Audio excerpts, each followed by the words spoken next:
So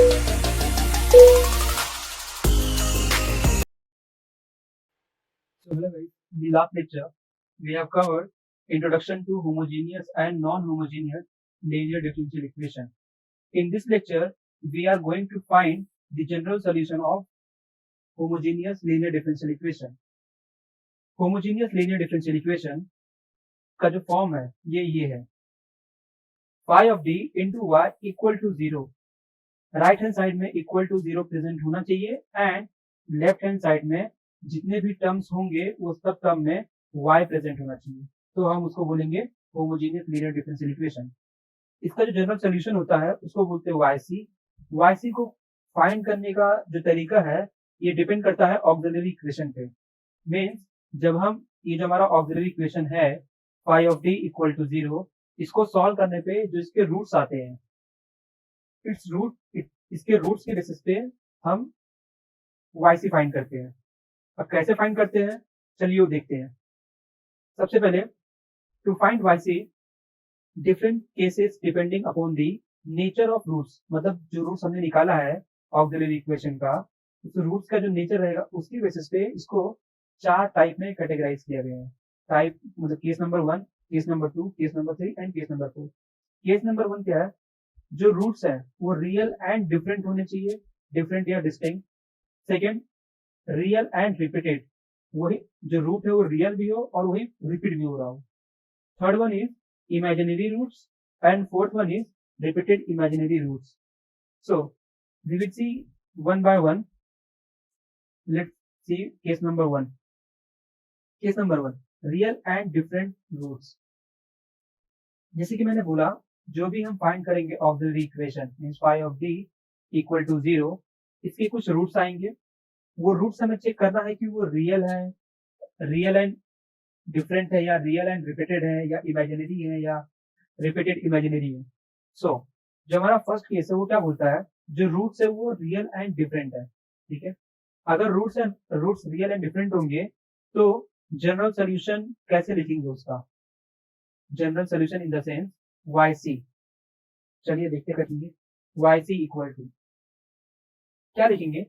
सबसे पहला c1 constant है ये c, ठीक है। देन e रेस टू जो भी आपका ये आया है रूट वो लिखना है, मीन्स पहला m1 and then x compulsory है, सिर्फ क्या चेंज होगा m1 चेंज होगा, m2 आएगा, ऐसे करते हुए प्लस अभी यहाँ आपने c1 ले लिया है तो अब नेक्स्ट कौन सा आएगा c2, क्या लिखेंगे c2 e raise to m2x then again plus c3 e raised to m3x then plus so on plus cn e raised to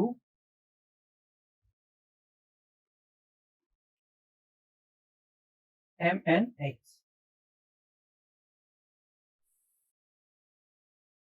इस तरीके से हम जनरल सोल्यूशन लिखते हैं फॉर होमोजेनियस इक्वेशन। तो चलिए इसके बेसिस पे हम एक प्रॉब्लम सॉल्व करते हैं, ये वाला प्रॉब्लम एग्जांपल दिस। चलिए सॉल्व करते हैं इसको भी।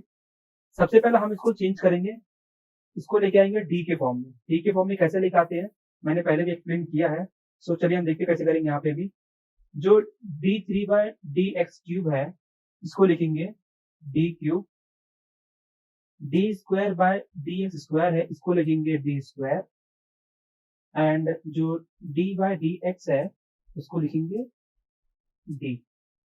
देन अभी ये जो जितना भी आपने ये सब टर्म लिखा है यहाँ पे डी स्क्वायर डी क्यूब, ये सबको उठा के इक्वेशन में पुट करना है। चलिए पुट करते हैं तो क्या हो जाएगा डी क्यूब इंटू वाई ऐसे ही बचा हुआ है y plus sorry so next one minus 6 then d square y plus 11 d into y minus 6y equal to 0। अभी यहां से देखिए मैं क्या करूंगा, ये सब टर्म में y दिख रहा है हमको, तो y को क्या कर देंगे, कॉमन कर देंगे। चलिए कॉमन करते हैं, क्या हो जाएगा, D cube minus 6d² plus 11d minus 6 into Y equal to 0। So next step क्या है, अब यहाँ पे हमें देखना है कि ऑक्सिलरी इक्वेशन कौन सा है, क्योंकि ये जो फॉर्म बना है अभी, इसको हम क्या बोलते हैं, होमोजेनियस लीनियर डिफरेंशियल इक्वेशन। इसका अगर सोल्यूशन फाइंड करना है तो हमें ऑक्सिलरी इक्वेशन जो कि ये है, इसको सॉल्व करना पड़ेगा। तो चलिए लिखते हैं हम पहला ऑक्सिलरी इक्वेशन। ऑक्सिलरी इक्वेशन क्या है, D cube minus 6d² plus 11d minus 6 equal to 0। इसका हमें बेसिकली रूट्स निकालने हैं। अब ये रूट्स कैसे निकालेंगे, तो उसके लिए हम यूज करेंगे कैल्सी का। सबसे पहले आप कैल्सी को ऑन करिए, देन मॉड पे क्लिक करिए। मॉड पे क्लिक करने के बाद आपको 5th नंबर पे दिख रहा होगा इक्वेशन, आप 5 प्रेस करिए।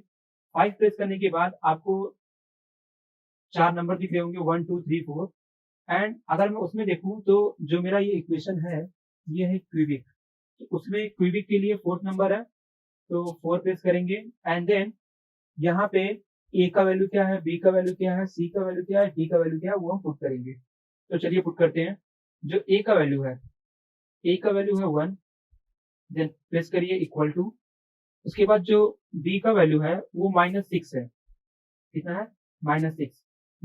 प्रेस करिए -6, then again equal to. For C it's 11 equal to, and D कितना है, -6 इक्वल टू। अभी जैसे आपने ए बी सी डी का वैल्यू पुट कर दिया, देन अगेन प्रेस करिए इक्वल टू। अब यहाँ पे लिख के आ रहा है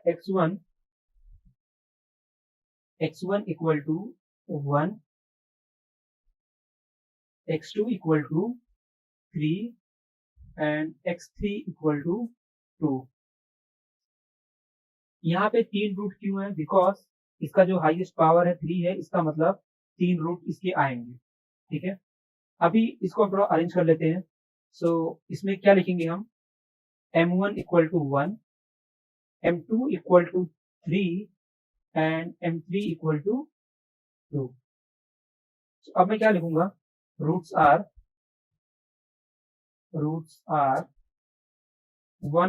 2, 3, या रूट्स आर 1,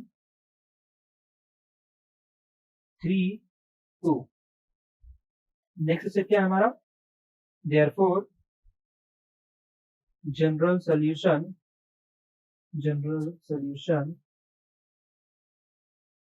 ऑफ, कौन सा इक्वेशन है, ये इक्वेशन है, इसको लिख दीजिए। क्या लिखेंगे, D cube Y by D X cube minus 6d² Y by D X square plus 11 dy by D X minus 6y equal to 0 is, अब देखिए कैसे लिखेंगे, yc इक्वल टू, यहाँ पे बेसिकली 3 रूट्स हैं, तो कांस्टेंट भी कितने यूज होंगे, 3। c1 फर्स्ट कांस्टेंट, क्या लिखते हैं हम, c1 into E raise to first root is 1, तो 1x, then again plus c2 e raised to second root is 3 into x plus c3 into e raised to third root is 2 into x। so इस तरीके से हम लिखेंगे general solution of this equation is this one. ये आपका answer हो गया। इस तरीके से आप जो केस नंबर 1 है उसको आप सॉल्व करते हैं। आपको सिर्फ ये चीज याद रखना है कि जितने नंबर ऑफ रूट्स रहेंगे उतने नंबर ऑफ कांस्टेंट उस जनरल सॉल्यूशन में आएंगे। ठीक है, अभी हम देखते हैं केस नंबर 2 जो कि रियल एंड रिपीटेड है। सो इसमें रियल एंड रिपीटेड का मतलब क्या है कि जो भी रूट होगा लाइक m1 m2 m3 वो सब क्या होंगे, इक्वल होंगे। अगर वो सब इक्वल होते हैं तो किस तरीके से लिखना है उसका फॉर्म देखिए। कैसे लिखेंगे? yc इक्वल टू ब्रैकेट में c1 x रेज टू जितने भी नंबर ऑफ रूट्स रहेंगे, ठीक है, उसमें -1 करना है। मीन्स सपोज अगर मैं अज्यूम करता हूँ कि नंबर ऑफ रूट्स n है, तो जो x का जो पावर होगा वहां पे क्या लिखूंगा मैं? n-1। देन अगेन उसके बाद plus c2 x raise to, power को डिक्रीज करते जाइए, n-2, then again plus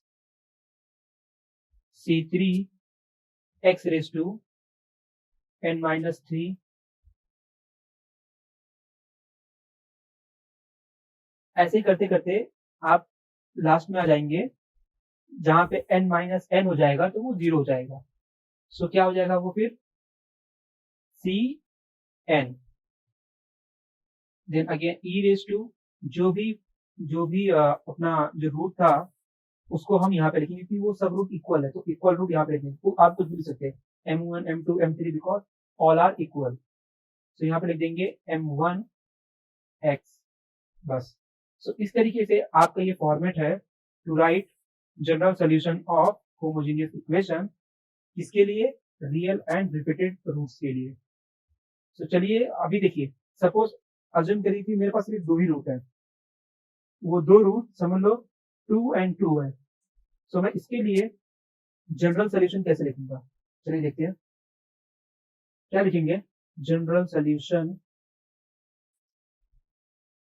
of phi of t into y equal to 0 is, ये क्या है हमारा? Homogeneous equation. General solution of homogeneous linear differential equation is yc equal to, भाई मैंने क्या बोला? 2 रूट है, मतलब n का वैल्यू कितना है? n का वैल्यू है 2। सो क्या करेंगे? सबसे पहला c1 x raise to 2 minus 1 1 is 2 minus 1 plus c2 x raised to 2 minus 2, that's all, bracket close, into e raised to, कौन सा रूट है रिपीट हो रहा है बार बार? 2, तो 2 रेज टू x। इसको थोड़ा और सिंप्लीफाई करते हैं तो क्या लिखेंगे हम? c1 x raise to 2 minus 1 1, लिखो ना लिखो सेम है, plus c2 x raise to 0 into e raise to 2x। अभी यहाँ पे क्या हो जाएगा?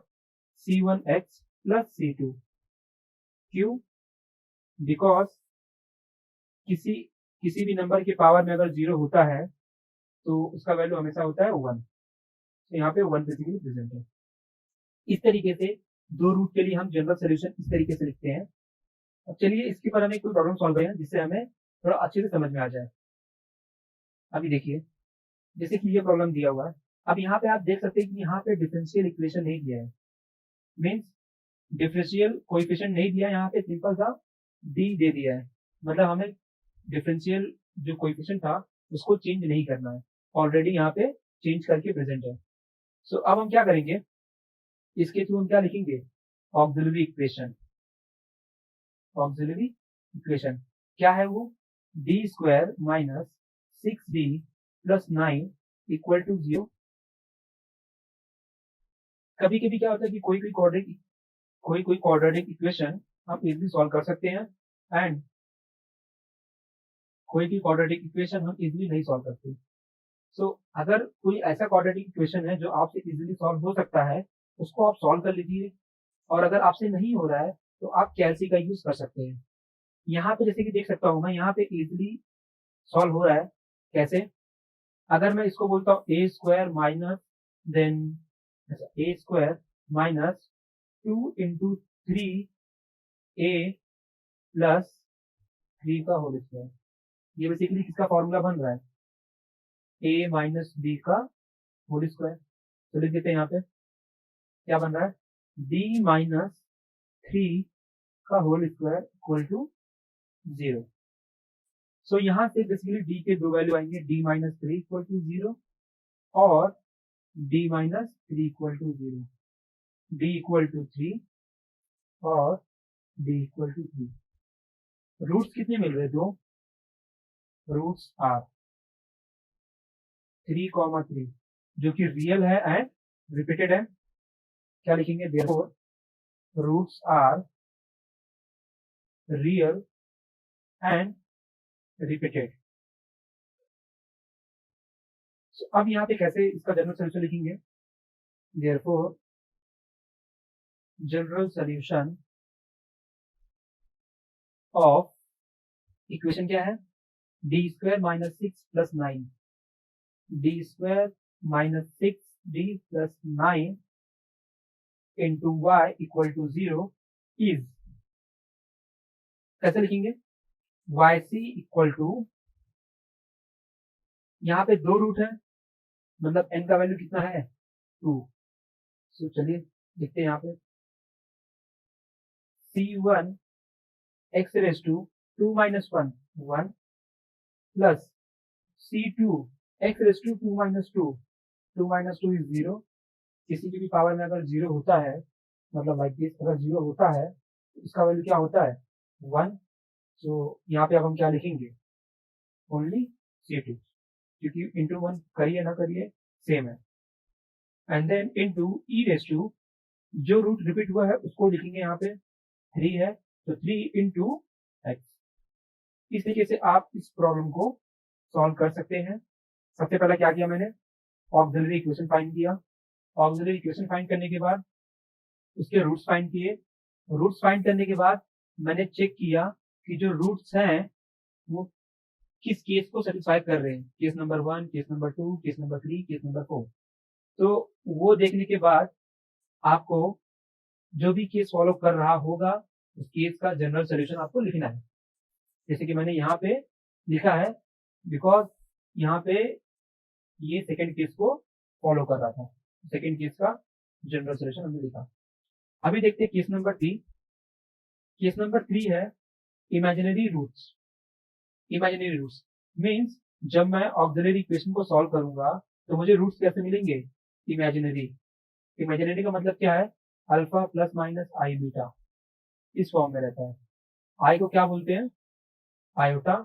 इसका वैल्यू कितना होता है? Root of -1। सो इसको फाइंड करने के लिए आप कैलसी का यूज कर सकते हैं, ठीक है। और अगर आपको वैसे भी निकाल सकते हैं तो आप वैसे भी निकाल सकते हैं। तो चलिए इसका जनरल सोल्यूशन कैसे लिखेंगे हम वो देखते हैं। अभी देखिए, रूट्स आर, जब मैं ऑक्सिलरी इक्वेशन सॉल्व करूंगा तो इमेजिनरी रूट्स मिलेंगे। 2 रूट मीन्स एक प्लस के फॉर्म में होगा और एक माइनस के फॉर्म में होगा। एक अल्फा एंड एक बीटा। अल्फा को क्या बोलते हैं? अल्फा को बोलते हैं रियल पार्ट, एंड जो बीटा है उसको क्या बोलते हैं? Imaginary part. Imaginary part. So इसका जनरल सोल्यूशन कैसे लिखेंगे हम? General solution of phi of D into Y equal to 0 is y C equal to e raise to, जो भी रियल पार्ट है मीन्स अल्फा। अल्फा लिखने से पहला alpha raise to X means alpha raise to X, then bracket में, मतलब ई के power में इमेजिनरी पार्ट का कुछ भी यूज नहीं हो रहा है, सिर्फ इसका यूज हो रहा है रियल पार्ट का जो कि अल्फा है। And then C1 cos beta X plus C2 sin beta X. अब जैसे कि हम यहाँ देख सकते हैं कि ब्रैकेट के अंदर सिर्फ और सिर्फ किसका यूज हो रहा है? बीटा का यूज हो रहा है, अल्फा का यूज नहीं हो रहा। अल्फा का यूज कहाँ हो रहा है? सिर्फ ब्रैकेट के बाहर ई के पावर में। तो इस तरीके से आप जनरल सोल्यूशन लिख सकते हैं इफ रूट्स आर इमेजिनरी। चलिए इसके ऊपर भी हम एक प्रॉब्लम सॉल्व करते हैं। अभी जैसे कि हम देख सकते हैं यहाँ पे भी हमें डिफरेंशियल कोएफिशिएंट नहीं दिया है, उसको हटा करके जो डी फॉर्मेट है उसको दे दिया है, मीन्स हमें रिप्लेस करने की जरूरत नहीं है। तो चलिए अब यहाँ पे हम लिखेंगे ऑक्सिलरी इक्वेशन। सब में स्टेप सेम है। किसी भी होमोजेनियस इक्वेशन का अगर हमें जनरल सोल्यूशन फाइंड करना है, सबसे पहले हम लिखेंगे ऑक्सिलरी इक्वेशन। ऑक्सिलरी इक्वेशन लिखने के बाद उसका रूट्स फाइंड करेंगे। रूट्स फाइंड करने के बाद केस चेक करेंगे कि कौन सा केस फॉलो हो रहा है. Depending on that case we will write general solution. तो चलिए अभी ऑक्सिलरी इक्वेशन क्या है इधर लिखते हैं. D square plus 2d plus 5 equal to 0 लिख दिया हमने. ऑक्सिलरी इक्वेशन लिखने के बाद अब इसके रूट्स फाइंड करेंगे. इसके रूट्स फाइंड करने के लिए आप कैलसी का यूज कर सकते हैं. कैसे यूज करेंगे? सबसे पहले ऑन करिए. ऑन करने के बाद आपको मॉड के ऊपर क्लिक करना है. मोड के ऊपर क्लिक करने के बाद 5 पे जाइए इक्वेशन. देन अब क्या ये क्वाड्रेटिक इक्वेशन है तो 3 प्रेस करेंगे. 3 प्रेस करने के बाद ए बी सी का वैल्यू क्या है वो आपको टाइप करना है. अब यहाँ पे ए का वैल्यू कितना है? ए का मतलब क्या होता है? Coefficient of highest power. Highest power 2 है तो 2 का जो डी है डी स्क्वायर का उसका कोएफिशिएंट कितना है? 1. 1 प्रेस करिए. देन इक्वल टू बी का कितना है? 2 इक्वल टू सी का वैल्यू है 5 जो कि कांस्टेंट है equal to. Then again equal to x1. x1 का मतलब है m1 equal to -1 plus 2i. Then again equal to x2 मतलब m2 equal to -1 minus 2i. अभी जैसे हम देख सकते हैं कि ये इसके रूट्स हैं. ये किस फॉर्म में है? -1 प्लस माइनस 2i. ठीक है. अब यहाँ से हमें निकालना है x का अल्फा का वैल्यू क्या है एंड बीटा का वैल्यू क्या है. सो अल्फा का वैल्यू क्या होगा? अल्फा का वैल्यू -1 बिकॉज यहाँ पे सेम है -1. तो अल्फा का वैल्यू कितना हो गया? -1. बीटा का वैल्यू क्या है? अब ये देखिए कंफ्यूज मत होइएगा कि यहाँ पे -2 आ रहा है तो हम -2 लिखेंगे. नहीं, इमेजिनरी रूट का जो फॉर्मेट है वो कैसा होता है? Alpha plus minus I beta. मतलब प्लस माइनस होना ही चाहिए. एक बार प्लस एक बार माइनस. उसके अलावा जो बचता है वो बीटा का वैल्यू होगा. एक बार प्लस आ गया एक बार माइनस आ गया. इसके बाद क्या बच रहा है? 2. यहाँ पे भी 2. आई तो कंपलसरी है. आई तो आना ही है. उसके अलावा क्या बचा? लेकिन 2 बच रहा है. तो बीटा का वैल्यू कितना है? 2. अभी हमने अल्फा एंड बीटा का वैल्यू निकाल लिया तो अब हम फाइंड करेंगे जनरल सोल्यूशन. क्या लिखेंगे? जनरल सोल्यूशन ऑफ इक्वेशन क्या है? D square plus 2d plus 5 into Y equal to 0 is क्या है? Y C equal to E raise to e की पावर में क्या लिखते हैं हम? अल्फा मतलब -1 इंटू एक्स.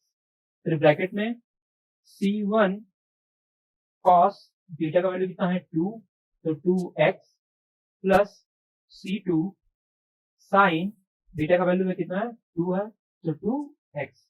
इस तरीके से हम जनरल सोल्यूशन कंप्लीट करेंगे फॉर इमेजिनरी रूट्स. सबसे पहले मैंने क्या किया? ऑक्सिलरी इक्वेशन निकाला. ऑक्सिलरी इक्वेशन निकालने के बाद इसके रूट्स निकाले. रूट्स निकालने के बाद मैंने चेक किया कि ये जो रूट्स हैं ये इमेजिनरी रूट्स हैं. सो उसके लिए जो केस 3 है, केस 3 में जनरल सोल्यूशन कैसे लिखते हैं? इस तरीके से आप इस क्वेश्चन का आंसर लिख सकते हैं. अब हम देखते हैं case number 4 repeated imaginary roots. मतलब क्या है कि जो इमेजिनरी रूट्स है वो कितनी बार आ रहे हैं? 2 बार आ रहे हैं. मतलब टोटल कितने रूट्स हो गए? एक इमेजिनरी रूट में 2 रूट्स होते हैं तो रिपीटेड वाले में कितने हो जाएंगे? 4. तो चलिए देखते हैं. Roots are alpha plus minus I beta. इसमें 2 रूट हो गए. सेम चीज रिपीट होना मतलब 2 to 4 रूट हो गए. 4 रूट हुए इसका मतलब नंबर ऑफ कांस्टेंट कितने होंगे? 4. तो चलिए देखते हो कैसे होगा. चलिए अब यहाँ पे लिखेंगे हम yc general solution of phi of d into y equal to 0 is yc equal to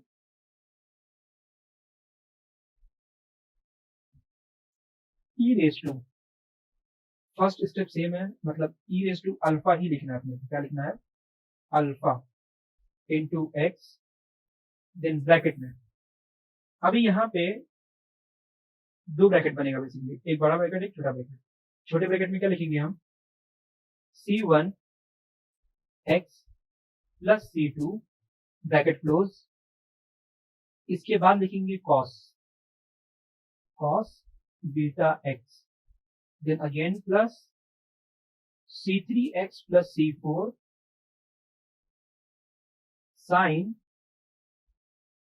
beta x। इस तरीके से हम लिखते हैं general solution for repeated imaginary roots. अभी देखिए इसको याद कैसे रखेंगे, ये स्टेप दोनों में सेम है, e raise to alpha x, ठीक है, ब्रैकेट के अंदर अगर रिपीटेड है तो जो हमारा फॉर्म चल रहा था e रेज टू ये वाला केस नंबर 2 इस तरीके का C1x प्लस C2 दो रूट के लिए, सो इस तरीके लिखेंगे, यहाँ पे लिखेंगे C1x प्लस C2, ये एक हो गया एक ब्रैकेट में, उसके बाद आपको cos लिखना है प्लस C3x प्लस C4, ये लिखने के बाद ये एक ब्रैकेट में रहेगा, देन साइन लिखना है। एंड इसके पहले वाला जो था इमेजिनरी रूट उसमें सिंगल सिंगल थे, बस इसमें क्या हो रहा है C1x प्लस C2 मीन्स दो रूट का साथ में लिख रहा है, ठीक है। इस तरीके से आप इसको याद रख सकते हैं। अभी चलिए इसके ऊपर भी प्रॉब्लम सॉल्व करते हैं हम। पहला स्टेप क्या है, ऑक्सिलरी इक्वेशन लिखना, लिखते हैं ऑक्सिलरी इक्वेशन क्या है, d raise to 4 minus plus 2d square plus 1 bracket bracket ले देंगे यहाँ पे इक्वल टू 0। अब इसके रूट्स फाइंड करने हैं, रूट्स फाइंड करने के लिए आप कैल्सी का यूज नहीं कर सकते, क्यों, बिकॉज जो हमारा जो कैल्सी है उसमें